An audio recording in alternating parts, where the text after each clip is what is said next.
Sir इनकी डिग्रियों का क्या करें, हमें तो कोई चाय वाला ढूंढ दे जिसने कुछ ना पढ़ा हो, चाय बनाता हो और वो कंट्री चलाए।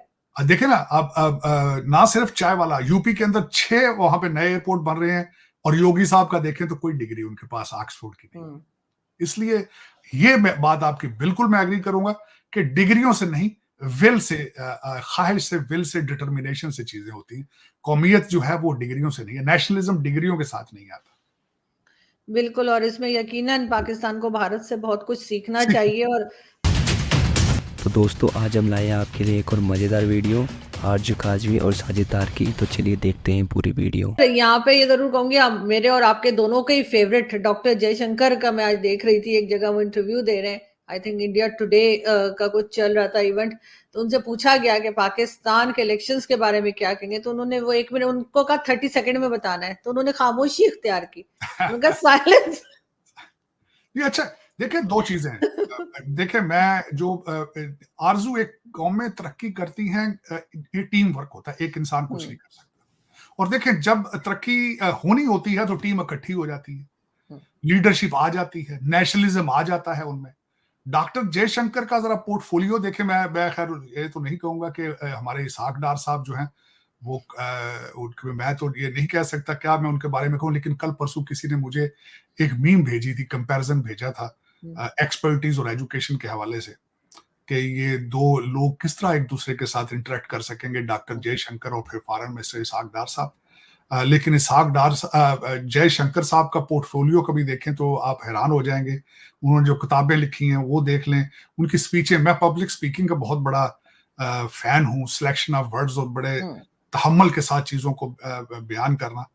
और दूसरा, ये एक ही चीज नहीं है। अगले दिन उनकी फाइनेंस मिनिस्टर जो थी भारत की, वो अपने वाले साहब को जब देखने गई घर पे, तो उनकी तस्वीरें बड़ी वायरल हुई थी कि एक एवरेज सा घर था, एक आम सा घर था, जो कि हर इंडियन का जिस तरह होता है, हर पाकिस्तानी का होता है, और उन सर्कमस्टांसेस में उन्होंने जाके अपने वालिद को विजिट किया है।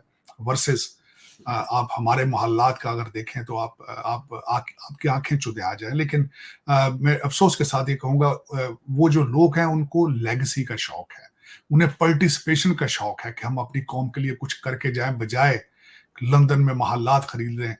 मैं आरजू यहाँ टाइम नहीं जाया करूंगा, लेकिन एक बात आपको जरूर कहूंगा। मेरी बच्ची जब थी, मेरी सबसे बड़ी बच्ची, जो कि मेरे लिए एक मैटर ऑफ प्राइड भी है, 27-28 साल की एज में उसने पीएचडी की है सिस्टम्स इंजीनियरिंग में। जब वो 5 साल की थी तो उसका एडमिशन जब एक प्राइवेट स्कूल में गया तो मुझे इंटरव्यू के लिए बुलाया गया। तो मुझे उस प्रिंसिपल ने पूछा था आज से 20 साल पहले, 23 साल पहले, कि how would you like to see your daughter after 10 years when she graduate, तुम किस तरह देखना चाहोगे। मैंने उसको कहा था कि I want to wish my daughter become a scholar, a professor and researcher, और बुक्स लिखे, रिसर्च करे, मेरी ये ख्वाहिश होगी। और उसने कहा था वाई। तो मैंने उसको कहा था किताबों की उम्रें बहुत लंबी होती हैं, मकानों की, फैक्ट्रियों की उम्रें बहुत थोड़ी होती हैं। तो यही एक सबसे बड़ा डिफरेंस है कि, और जो डॉक्टर जयशंकर और जो दूसरे और हमारे और उन लोगों का सबसे बड़ा डिफरेंस यही है, उन्हें लेगेसी का शौक है, उन्हें अपनी कौम को आगे लेके जाने का शौक है। उन्हें दुनिया ने जिस तरीके से भारत को जलीलो ख्वार इस रीजन को किया, फॉरेन इन्वेडर्स को, उनको बदला लेने का शौक है। हम अभी तक कॉलोनियल माइंडसेट से बाहर नहीं निकल पा रहे। हमें आज भी लंदन से ऑपरेट किया जा रहा है, यही सबसे बड़ा डिफरेंस है। जब हम ये चीजें, लेगेसी का शौक होगा, हम कपड़ों के शौक से निकलेंगे, गाड़ियों के शौक से निकलेंगे, तो फिर दुनिया देखेंगे। वो दुनिया देख चुके हैं, देख रहे हैं। यही सबसे बड़ा डिफरेंस है मेरे ख्याल में।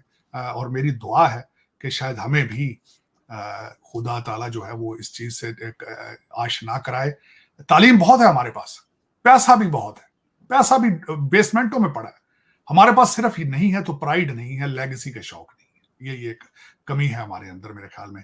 और मतलब यही हमारे यहाँ कभी कोई डॉक्टर जयशंकर हमें हासिल नहीं होंगे।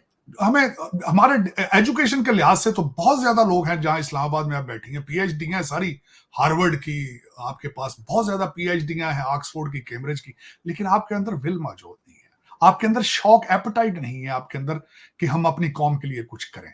आपको अभी तक शौक है गाड़ियों का, आप श्रीनगर जाए ना, मैरियट 20-20 करोड़ की गाड़ियां 100-100 खड़ी हैं वहां पर, कमरा नहीं मिलता आपके, और इतने महंगे कमरे हैं नहीं मिलता, लेकिन आपकी शौक कुछ और है। आपने तरक्की बहुत की है, लेकिन पाकिस्तान से बाहर दुबई और लंदन में तरक्की की। इंडिया ने तरक्की इंडिया के अंदर की है, भारत के अंदर तरक्की कर रहे हैं वो। आप तरक्की कर रहे हैं लेकिन पाकिस्तान से बाहर कर रहे हैं।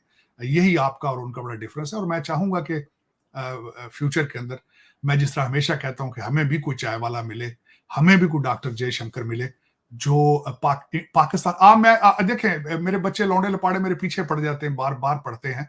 मैं उनसे कहूंगा कि गूगल करके देखो यार कि तुम्हारी एस्टेब्लिशमेंट, तुम्हारे लीडरान कहां रहते हैं, उनके बच्चे कहां पढ़ते हैं, और भारत के जो लीड पिछले देख लो 4 वजीर आजम उनके कहां बैठे हैं, उनके पिछले 4 जर्नैल देख लो, उनके 4 पिछले जजेस देख लो, चीफ जस्टिस देख लो, और उनके हाई कोर्टों के जजेस कहां बैठे, सारे भारत के अंदर बैठे, कोई भी बाहर नहीं सर बैठे। पाकिस्तान के ऊपर तो खैर वो न्यूक्लियर एसिड्स को लेकर या वेपन्स को लेकर भी बात होती रहती है कि शायद ये बेचने जा रहे हैं, ये बात भी चलती रहती है। देखिए ये उस कैंपेन का हिस्सा है जो ये कहते हैं मुर्शद नहीं तो पाकिस्तान को जला के राख कर दिया जाए, ये उसी कैंपेन का हिस्सा है। वरना ये होता है, इस तरह कभी हुआ है? मैंने कल परसों किसी ने मुझे कहते जी वो इंटरनेशनल एटॉमिक एनर्जी के लोग आ गए हैं, वो बम उठा के अपने साथ ले जाएंगे। यार कैसी बात कर रहे हैं? ये पकौड़े हैं जो उठा के ले जाएंगे यहां से? कैसी बातें कर रहे हो? कहते वो आए हैं बम लेने के लिए आए हैं। यार को बम इस तरह की चीज है जो उठा के बैग में रख के तो वो लंदन ले जाएंगे, वॉशिंगटन डीसी ले जाएंगे। लेकिन बिल्कुल वो जिस तरह कहा ना, वो कहते हैं मुर्शद नहीं है तो आग लगा दो हर चीज को, और इसको रोकने के लिए कुछ नहीं किया जा रहा है मेरे ख्याल में। हालांकि अगर इस पे कदम उठाया जाए, 15-20 लौंडे लपाड़े पकड़ लिए जाएं तो सारे दूसरे चुप कर जाएंगे, क्योंकि आपने तो आज तक किसी से, आप तो लेट जाने वाली कौम है। जब भी फॉरेन इन्वेडर आते थे हजारों के हिसाब से आके वो लाखों लोगों के ऊपर वो इनको लिटा लेते थे, वो साथ आते ही आप। तो इसमें मगर सर कहीं ना कहीं सर पाकिस्तान की जो इकोनॉमी है या फाइनेंस जो है उसकी वजह से भी इस तरह की बातें बड़ी जल्दी फैल जाती हैं और लोग यकीन कर लेते हैं। वजह तो यही है दर हकीकत। देखे ना, मसाइल तो यही आपके इकोनॉमिकल मसाइल हैं आपके।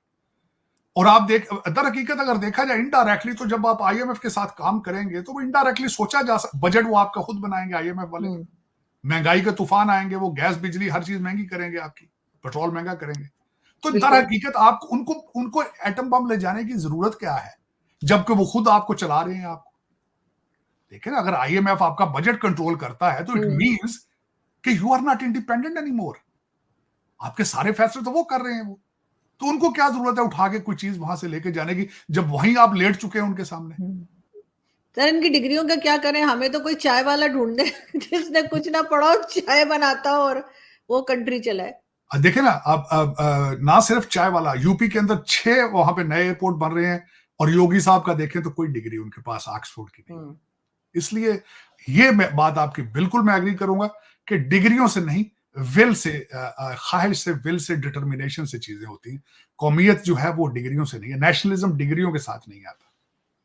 बिल्कुल, और इसमें यकीनन पाकिस्तान को भारत से बहुत कुछ सीखना चाहिए। और से रिक्वेस्ट है कि जिसने भी चैनल को सब्सक्राइब नहीं किया है प्लीज चैनल को सब्सक्राइब करना ना भूलिएगा, साथ साथ बेल आइकॉन को भी क्लिक कर देंगे तो जी बड़ा अच्छा हो जाएगा, क्योंकि जैसे कोई नई वीडियो आएगी आपको फौरन ही नोटिफिकेशन भी मिल जाएगा।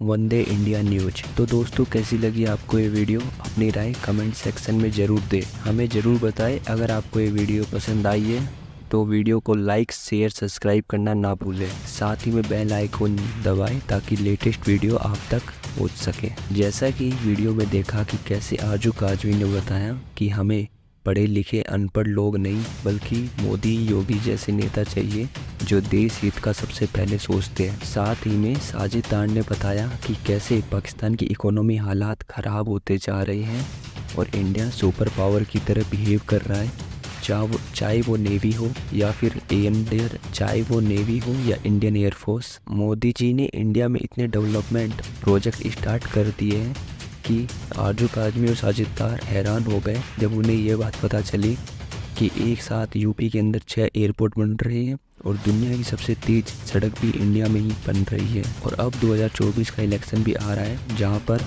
साजिद तार ने बताया कि उन्हें लगता है कि मोदी जी वापस गवर्नमेंट बनाएंगे और इंडिया की जो ये जीडीपी ग्रोथ है जो 8% पर है, इसको बढ़कर ये 10 तक भी चली जा सकती है। आरजू आजमी और साजिद तार ने यह भी बताया कि आरजू आजमी और साजिद तार ने डिबेट के दौरान ये भी बताया कि जो एस जयशंकर का कोई मुकाबला नहीं है, उनकी स्पीच, उनकी किताबें कोई मुकाबला नहीं कर सकता है। साथ ही में उनकी जो स्पीच जो वर्ल्ड फेमस हो जाती है। और उन्होंने ये भी बताया कि एस जयशंकर की जो फॉरेन डिप्लोमेसी है उसका कोई टक्कर नहीं कर सकता है। साजिद ने यह भी बताया कि कैसे जो फाइनेंस मिनिस्टर सीतारमन है, जब वह अपने फादर से मिलने गई थी तो उनका घर देखकर वह हैरान हो गए थे। इतनी बड़ी नेता का जो घर है वो इतना छोटा, और जैसे जो इंडियन फैमिली या पाकिस्तान फैमिली का नॉर्मल घर होता है वैसा ही घर था। तो ये देखकर भी वह बहुत हैरान हुए, क्योंकि जो पाकिस्तान के अंदर छोटा जो नेता होता है वो भी अपनी जेब भरने की सोचता है, और उनके घर बड़े बड़े लग्जरी होते हैं। इंडियन पॉलिटिक्स में जो भी नेता होते हैं मोस्टली वह गरीब घर से ही आते हैं, जबकि पाकिस्तान के अंदर इसका उल्टा है। वहाँ पर जितने भी नेता होते हैं वो एक दूसरे के मोस्टली रिश्तेदार ही होते हैं। तो दोस्तों, कैसी लगी आपको वीडियो? अपनी राय कमेंट सेक्शन के अंदर ज़रूर दें, हमें ज़रूर बताएं और अपना फीडबैक ज़रूर दें। साथ ही में अगर आपको वीडियो पसंद आई है तो इसे लाइक शेयर सब्सक्राइब करना ना भूलें और बेल आइकन को दबाना ना भूलें। Thank you. जय हिंद। वंदे मातरम।